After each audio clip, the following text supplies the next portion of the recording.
Hi, my name is Darius Givens, and I'm here with Facebook Live to do a message and to motivate you guys to whatever you need from God, or anything like that. And the topic of my message is called "Put Me In, Coach." And the verses I'm reading in the Bible is from Matthew 22:10 and 14, and it says, "So the servants went into the streets. They gathered all the people that they could find, good and bad alike, and brought them to where the wedding feast was ready, and the place was filled with guests. When the king came in to meet the guests, he saw a man there who was not dressed in the right clothes for the wedding. The king said, 'Friend, how are you allowed to be in here? You are not wearing the right clothes.' But the man said nothing. So the king told the servants, 'Tie this man's hands and feet, throw him into the darkness where people are crying and grinding their teeth.' Yes, many people are invited, but only a few are chosen." Basketball tryouts. In order to make the team, you have to be the best. You have to shine. A lot of people try out, but only a few people make it on the team. The coach looks at everyone to see if he needs that player or not. He sees how you play to find where you are going to be on the team or what position you need to be. When tryout comes, it's either 100 people or even more that tries out, but only 15 can make it on the team. 15 of those players have a role to play: point guard, shooting guard, small forward, power forward, center, six man, and bench. If they all played the same position or tried to play the same position, the team wouldn't be successful. That's why they all have a different role that they play or different skills that they have. You have the shooter, the passer, the rebounder, and also the one who defends the paint or rim. What do these positions do, if you're wondering? Point guard. They are expected to run the team's offense by controlling the ball and making sure that it gets to the right player at the right time. Also, the most specialized role of any position. Shooting guard. Main objective is to score points for the team. Small forward. Position is considered to be perhaps the most versatile of the five men on a basketball team. Also, versatile means able to adapt or be adapt to many different functions or activities. Also, the small forward is shorter than the power forward and center, and more quicker. Power forward plays similar to the center, in which is called post or low block, often plays offensively with their backs towards the basketball and position themselves defensively under the basketball in a zone defense. Last but not least, center. They are normally the tallest player on the team and often have a great deal of strength or body mass as well. And everyone knows what the six man does.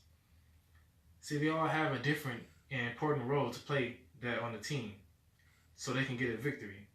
The coach often sees way more on the court than the players do because they are in the game and the coach is watching to see what is wrong and what is right, and most importantly, to see what the team needs to win. Always keep this in mind. Even if you're the good player and the best player on the team, you should always listen to what the coach tells you. Number one, he's the coach. Also, he knows you. And last but not least, he sees what you don't see. If the whole team has the same mindset and are on the same page, they will never lose. Ain't no point of having someone on the team that's not determined as a whole team and don't care if they win or lose. Now, that was the natural side. Now it's time to talk about the spiritual side.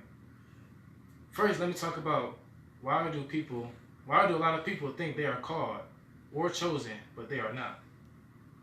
Chosen means having been selected as the best or most appropriate, and the key words for appropriate is stable, right, and even fitting. Meaning that you fit just right for the task or the mission that God has for you. God has given everyone in the church or on his team a task different from each other. If everyone was the same, then the church wouldn't be complete. Why do you think the world is great?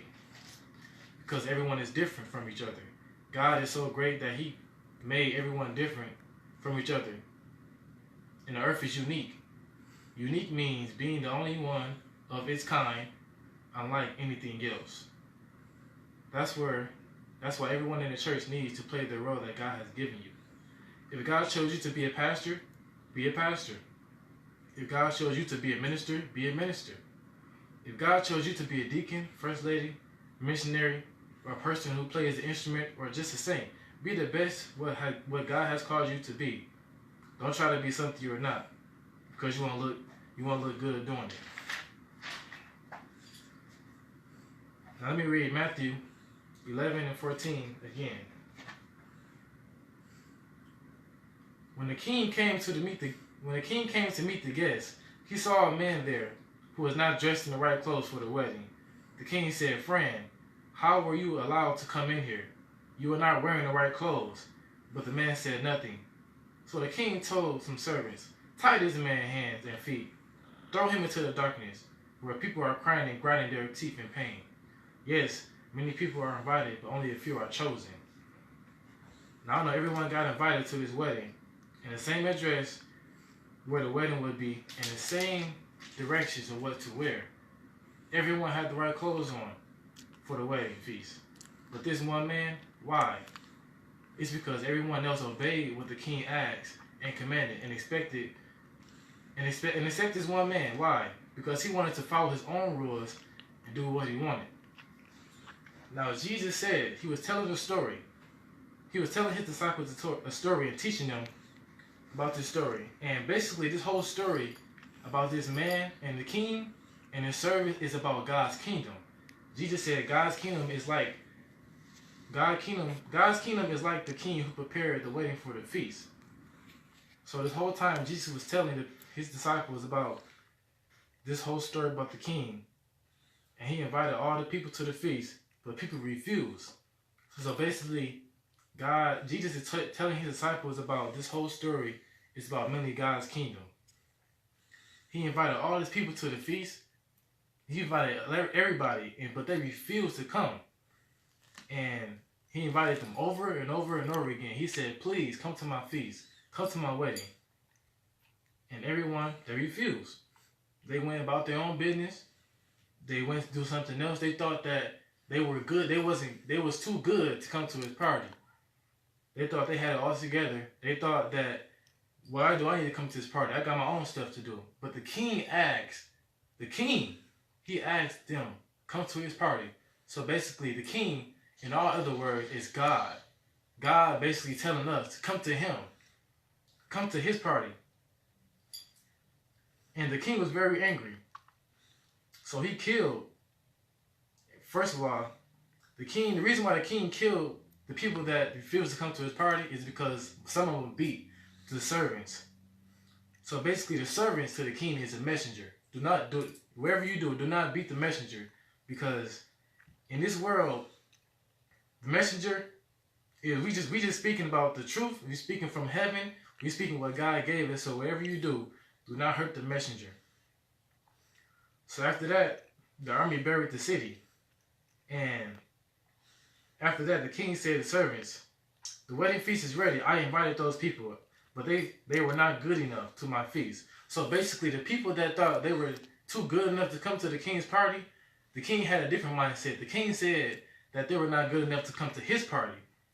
So he told the servants, "Go to the street corners and invite everyone you see." And that's the same thing in our generation and to this day. The king said, "Go to the street corners and invite those people that don't think they're good enough, that are humble, and they know that they're not the best. They know that they're not right." He said, "Go to the street corners and invite those people that think they're not good enough, because I chose them to come to my party." That's why they say many are called, but few are chosen. The king invited so many people. He invited so many people to this party, but they all refused. That's what it's saying about us. God called a lot of us. He said, "Grab my hand. Let me be control of your life. Let me be the head of your life. Let me tell you where to go. Let me be your leader. Let me be in your heart." But we refuse to come to God. We refuse to take God's hand. We refuse to let go of our past life and make a new one with God. We refuse to let God be the leader of our life. We refuse to let God in our heart. So what God do? He goes to everyone else that think they're not good enough. And he chose them. People that think they're not good enough, they can't make it into heaven. They can't make it into God's kingdom, because if you think you're good enough, you think you don't need God. Everyone in this world needs God. So who are you to think that you're too good enough to come to the kingdom of God, to come to the king's party? And those people, he said, go to the street corners and ask them to come to my party. And those people came to the party. Everyone that they said on the street, come to his party. It's a shame that the king had to ask people on the street corners instead of the people that thought, so let's say big suits, let's say had all the money. He asked them to come to his party. The king asked them, God. So basically they refused to come to the king's party because they said, oh, I got my own stuff to do. One person went to the field, one person went to mind his own business. And other people, they killed the servants. So basically that's saying, in this world, I know you heard about a lot of stories about people getting killed, saying that they love Jesus, saying that they believe in God, saying that they know God and they know Jesus, just saying Jesus' name. They get criticized and they get killed by just saying Jesus' name. So basically that's what the servants was doing. The servants was the messengers for God. They said, come to this king's party. Come to God. But they refused. So he went to the street corners to get people that thought they weren't good enough. And God, God called a lot of people. He called a lot of us. But a lot of us refuse to come to God because we think we have it all together. So God, what he do is, he get the people that you least expected to come to his party, to come to his kingdom, to come to God. So he get the people that think they're the least and what you least expected. So the moral is, after all that, those people came to his party. And like I said, many are called, but few are chosen. All the people came to his party that they said was on the street corners. And after that, all of them was there. And the king came to meet the guests. And he was so happy to meet him because he finally got people to come to his party that he'd been begging so much for. But he saw this one man, he didn't have on the right clothes. Now everybody got the same agenda. Everybody had the same directions to wear this certain kind of clothes and to come to this certain kind of direction. But this one man didn't. So what the king do? He told the servant to tie his hands and his feet and throw him to the darkness.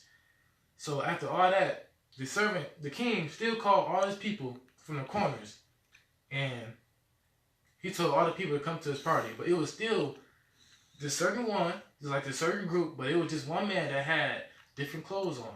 And what he do? He threw him into the darkness. So basically, that's what is the same thing about God. God called those people that you least expected to the party out of the street corners. Everybody you least expected. And he told them, he said, you have to wear this. You have to be like this. So basically, God's saying, you have to follow my directions. You have to be like this. You have to be like that. You have to have a good heart. You have to love. You have to forgive. You have to do all those things to get into heaven. But everybody had that same agenda and that same direction and that same plan that the king told them to do. But yet, this one person came to the party and didn't obey. So basically what he did, he didn't get into heaven. All those people that God has called and chosen, that man did not get into heaven. That man did not get into the party. He got thrown out. So basically, this whole story is about just trusting in God. This whole story is following God's directions. Just knowing who you are. Being fit on the team. Many are called, but only a few are chosen. So, wherever you are, if you have a calling in your life, if you are chosen and you know you are, follow God. Follow the path that God has for you. Don't be like everybody else. Don't think that you're too good to come to God. Because everybody needs God. Everybody needs that one person in their life that keep them stable, that keep them right, that keep them in their right mind. We all have this thing, well, not all of us, but some certain people, when they deal with things and they have problems, they find certain things that's like temporary. That's temporary to keep their mind off of what they're really going through. But if you have God in your life, all you have to do is take all your problems, take all your burdens to God. That's all you have to do. And God will do the rest. He will handle the rest. Nobody is good enough. Nobody is too good enough to not have God in your life. To refuse to come to God's hand, because some people in life, they still didn't get the chance to experience God, to experience who God really is. And if you know who God really is, then you're foolish. Because I used to be foolish. I knew who God was. I was born in the church. I had parents who taught me all about God. But what I do, I refuse God for myself. My parents can't put me in heaven. My friends, my family can't put me in heaven. I have to make my own decision about what I want to do with my life. So we just have to just follow God and follow what God is telling us. Follow what, because a lot of us, we are, as soon as you come out the womb, God knew who you were going to be. He knew what you were going to do. He knew what you were going to go through. All you have to do is accept God in your life and let God lead your life. So wherever you are, all you have to do is come to God. Let God lead your life. Let God take control of your life. Throw away all the things you've done. God, He is a forgivable God. He will forgive you. He will forget. That's all it is. Forgive and forget. God will cast it into the sea of forgiveness. That's all you have to do is just let God take control of your life. Everybody needs God. So if you are called and you are chosen, please come to God. Don't let the world, don't let nobody tell you that you're too good to have God in your life. Thank you.